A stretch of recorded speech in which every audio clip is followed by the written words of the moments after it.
Selamat datang di channel West Papua. Ikuti channel ini agar Anda dapat update terbaru dari kami. KNPB bantah terlibat dalam bentrokan massa dengan aparat keamanan di Yahukimo. Polisi sebaiknya menjalankan tugas mereka menegakkan hukum, pelindung, pengayom dan pelayan masyarakat daripada mencari kambing hitam dalam setiap peristiwa kekerasan di Papua.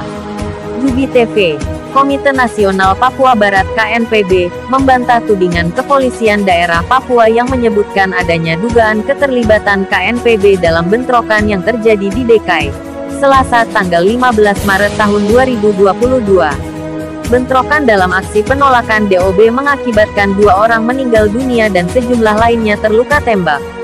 Selain itu, sejumlah bangunan dibakar oleh massa. Dalam pernyataannya kepada wartawan salah satu media di Jakarta, Direskrimum Polda Papua Kombes Faizal Ramadhani menyebutkan Polda Papua menemukan dugaan keterlibatan KNPB dalam bentrokan yang berujung rusuh setelah aksi demo penolakan DOB di Yahukimo itu.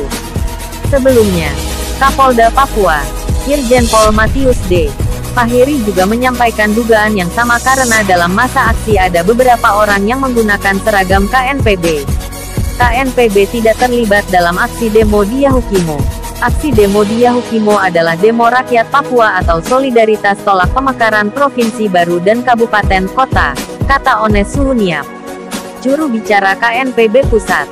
Kata Suhuniap, KNPB sejak 2009 sampai dengan saat ini selalu dituduh sebagai pelaku beberapa kasus kekerasan di Papua.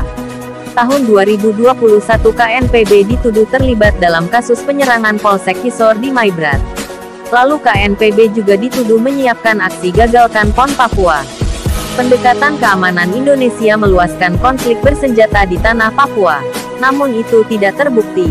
Masih banyak lagi tuduhan pada KNPB, yang sayangnya hanya asumsi pihak keamanan saja, kata Suhuniap. KNPB lanjut Suhuniap bukanlah organisasi gerakan bersenjata. KNPB bergerak dalam kota dan berjuang secara damai. Ia menambahkan polisi sebaiknya menjalankan tugas mereka menegakkan hukum, pelindung, pengayom dan pelayan masyarakat daripada mencari kambing hitam dalam setiap peristiwa kekerasan di Papua.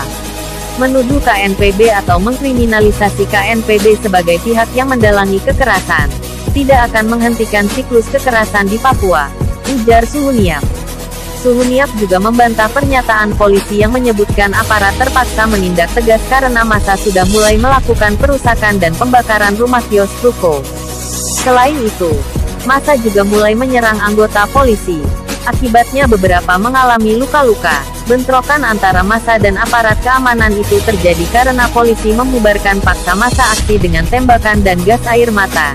Setelah ada seseorang yang didapati menggunakan kamera drone untuk memotret massa aksi, ujar Suhuniap.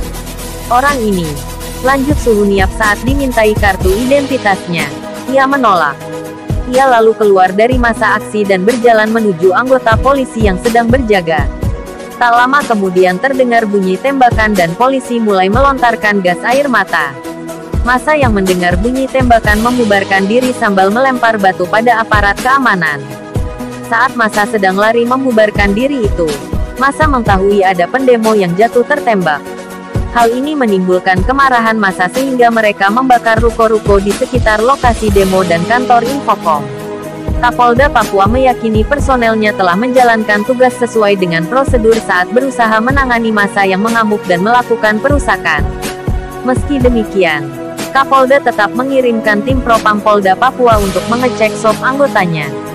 Saya mengirim para pejabat Dirpropam Polda Papua untuk melihat apakah SOP yang dilakukan oleh Polres setempat sudah sesuai dengan SOP yang ada di Polri dalam penggunaan kekuatan termasuk langkah-langkah penanganan lain, kata Kapolda. Menurut Suhuniap, berdasarkan informasi terakhir yang dikumpulkan masyarakat DKI, korban-korban luka tembak dalam bentrokan tersebut berjumlah 9 orang. Korban meninggal bernama Yakob Meklok 39, dan Erson Weiksa, 21. Korban kritis dan masih menjalani perawatan di RSDKI adalah Anton Itlay, 23, Ripen Keroman, 20, Omori Bahabol, 22. Sedangkan Seti Kobak 23, Lukas Busuk 37, Ens Kaningga 17, Luki Kobak 21, dan Miren Omu 22, menjalani rawat jalan.